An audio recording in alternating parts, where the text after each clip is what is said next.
Napakamura talaga ng Angel All-Purpose Creamer, pero papasa kaya sa lasa pag ginamit natin sa tiramisu.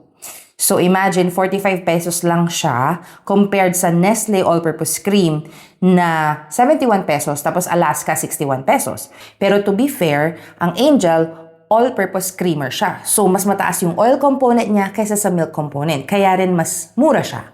Pero nakakaintriga talaga kasi sobrang whippable niya.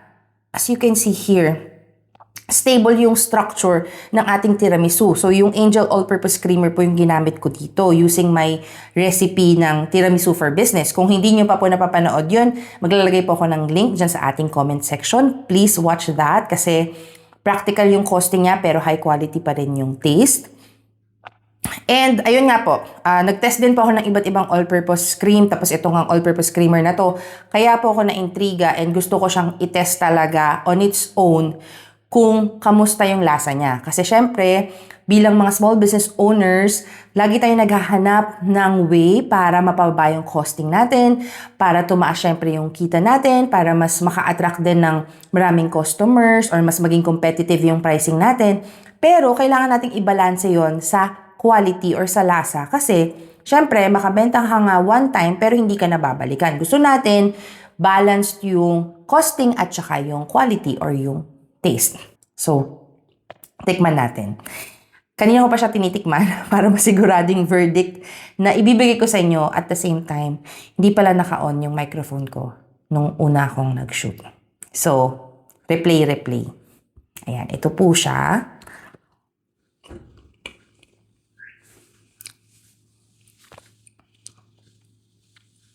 Okay. Pagdating sa texture, wala akong masabi. Light, fluffy, pero may thickness pa rin siya. Hindi siya parang bula lang. Meron ka pa rin, alam mo yun, parang may hagod pa din siya. Okay? Pagdating sa lasa, sa unang kagat, wala rin problema. Nagsashine yung lasa ng kape, yung kick ng rum, yung may pait na galing sa rum. Pero, habang inunguya mo siya, meron akong napapansin na aftertaste nga, no, na yung para siyang artificial milk flavor. Pero hindi naman siya talaga sobrang parang disturbing, sobrang tapang, sobrang nakakasira dun sa lasa kasi parang nadadampen din siya nung lasa nung kape tsaka nung rum. So,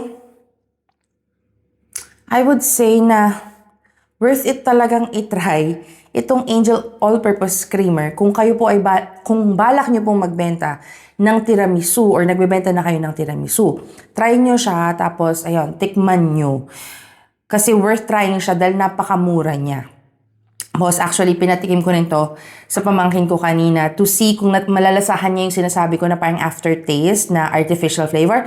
Pero, hindi niya nalasahan.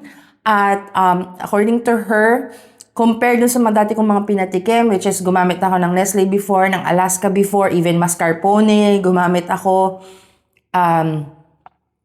Ito daw yung pinaka-creamy. So, siguro yun nga, yung nagre-register sa kanya yung parang naging extra creamy siya dahil dun sa flavoring.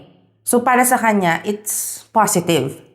So, ayun, I just have to say that objectively na may ganong opinion. And, again, yun nga, it's worth to try. Kayo, kung nasubukan nyo naman to, ano yung experience ninyo, let me know. I would like to hear about your experience din dito sa Angel All-Purpose Creamer. And I know parang meron ding Alaska na All-Purpose Creamer eh.